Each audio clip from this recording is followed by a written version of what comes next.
अमेरिकी राष्ट्रपति और ट्रंप और रूस के राष्ट्रपति पुतिन के बीच हुई बातचीत को 24 घंटे भी नहीं बीते थे कि रूस की सेना ने यूक्रेन पर सैकड़ों ड्रोन और मिसाइलों की बारिश कर दी। यूक्रेन की राजधानी कीव समेत उसके 1 दर्जन से ज्यादा शहरों पर बमबारी कर दी गई। इस दौरान इतने भीषण धमाके हुए कि लोग डर और दहशत के मारे सहम गए। ट्रंप के साथ हुई बातचीत में पुतिन ने चेतावनी दी थी कि वो जल्द ही यूक्रेन के खिलाफ जवाबी हमला करेंगे, क्योंकि कुछ दिन पहले ही यूक्रेन ने रूस के एयरबेस पर हमला कर उसके 41 लड़ाकू विमानों को बर्बाद करने का दावा किया था। और इसी के बाद रूस ने ड्रोन और मिसाइलों की ऐसी बौछार कर दी कि यूक्रेन में कोहराम मच गया। राजधानी कीव तक खौफनाक धमाकों से दहल उठी।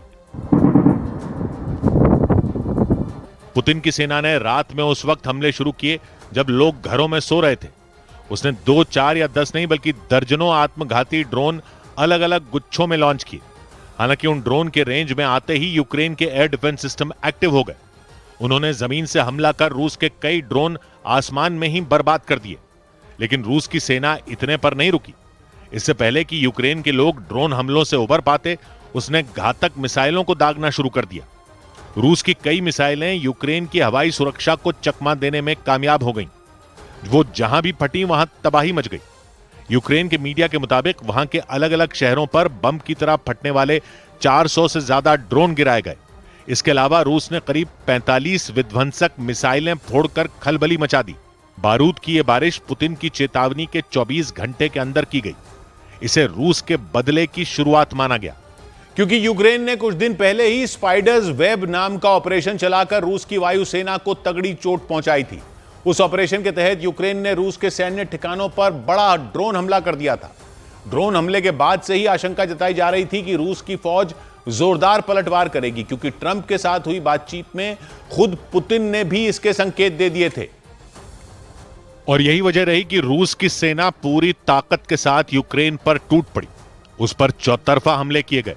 यूक्रेन के पूर्वी हिस्से से लेकर उसकी पश्चिमी सीमा तक और उत्तरी बॉर्डर से दक्षिणी छोर तक विस्फोट की भयंकर आवाजें सुनी गईं। रूस के इस हमले को यूक्रेन के ऑपरेशन स्पाइडर्स वेब का जवाब माना गया, क्योंकि उस ऑपरेशन के दौरान ड्रोन हमले कर यूक्रेन ने रूस के कई लड़ाकू विमानों को आग के हवाले कर दिया था। इसीलिए रूस ने भी दुश्मन को उसी की भाषा में जवाब दिया। यूक्रेन के मीडिया के मुताबिक रूस की सेना ने यूक्रेन की राजधानी कीव के अलावा वोलिंस्का, टर्नोपिल, चर्निहिव, लवीव, पोल्टावा, सुमय, ओदेसा और खमेलनित्स्की समेत करीब 1 दर्जन शहरों पर हमले किए।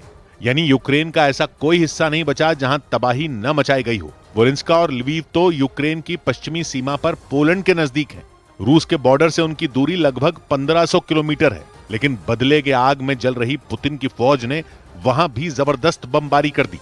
और हालात ऐसे हो गए कि यूक्रेन के राष्ट्रपति जेलेंस्की को दुनिया से अपील करनी पड़ गई कि रूस पर जल्द से जल्द लगाम लगाई जाए। जेलेंस्की ने आरोप लगाया कि रूस की सेना ने एक बार फिर आबादी वाले इलाकों को निशाना बनाया। उनके मुताबिक ड्रोन और मिसाइलों की बारिश में कई बेगुनाह लोग मारे गए, जबकि रूस के रक्षा मंत्रालय ने रिहायशी इलाकों पर हमले किए जाने के दावे को सिरे से खारिज कर दिया और दो टूक कह दिया कि रूस की सेना ने सिर्फ और सिर्फ यूक्रेन के सैन्य अड्डों को बर्बाद किया। रूस के रक्षा मंत्रालय ने सैकड़ों ड्रोन और मिसाइल फोड़ने के बाद डंके की चोट पर ऐलान किया कि उसकी सेना ने यूक्रेन को बुरी तरह दहला दिया। उसने यूक्रेन के ऑपरेशन स्पाइडर्स वेब को आतंकी हमला करार दिया और हिसाब चुकता करने के लिए हुंकार भर दी। रूस के रक्षा मंत्रालय के मुताबिक उसकी फौज ने यूक्रेन के कई सैन्य ठिकानों का नामो निशान मिटा दिया।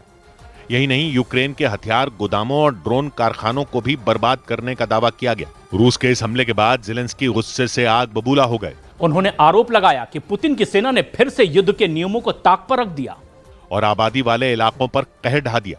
जेलेंस्की के मुताबिक रूस के हमले में दर्जनों इमारतों के परखचे उड़ गए। उनमें रहने वाले 4 लोगों की जान चली गई और 60 से ज्यादा लोग बुरी तरह घायल हो गए। जेलेंस्की ने अमेरिका समेत यूरोप के देशों से रूस पर दबाव बनाने की अपील की, ताकि यूक्रेन में 3 साल से भी ज्यादा वक्त से चल रहा खूनी खेल किसी भी तरह रोका जा सके। हालांकि रूस के हमले के बाद यूक्रेन ने भी पलटवार करने में देर नहीं लगाई। उसने भी हमले के लिए ड्रोन और मिसाइलों को चुना और रूस के अलग अलग इलाकों को दहला दिया। हालांकि रूस के रक्षा मंत्रालय ने दावा किया कि उसने दुश्मन के 170 से ज्यादा ड्रोन आसमान में ही मार गिराए। लेकिन यूक्रेन के कई आत्मघाती ड्रोन रूस की हवाई सुरक्षा को भेदने में सफल रहे। उनमें कुछ ड्रोन तो तेल के एक भंडार पर फट गए, जिसकी वजह से वहां भयंकर आग लग गई। उस तेल भंडार के लगभग हर हिस्से पर आग की लपटों और धुएं का कब्जा दिखाई दिया। खौफ से भर देने वाले इस मंजर को जिसने भी देखा वो दहल गया, क्योंकि तेल भंडार से उठ रही लपटें उस पूरे भंडार को जलाकर राख कर देने पर आमादा दिखी। ड्रोन हमला रूस के सरातव प्रांत में मौजूद एंगिल्स शहर में हुआ। यह शहर यूक्रेन की सीमा से करीब 600 किलोमीटर दूर है। जंग के दौरान पहले भी वहां मौजूद रूस के सैन्य ठिकाने पर हमले होते रहे हैं और इसी बीच तेल भंडार पर तबाही मचाकर यूक्रेन ने रूस को तगड़ा झटका देने का दावा किया, क्योंकि यूक्रेन के मीडिया के मुताबिक जिस तेल भंडार पर बमबारी की गई वहां से लड़ाकू विमानों के ईंधन की भी सप्लाई हो रही थी। यानी यूक्रेन पर कहर ढाने वाले लड़ाकू विमानों को वहीं से खुराक मिल रही थी। ऐसे में तेल भंडार को नुकसान होने से रूसी वायुसेना की मुश्किलें बढ़ सकती हैं।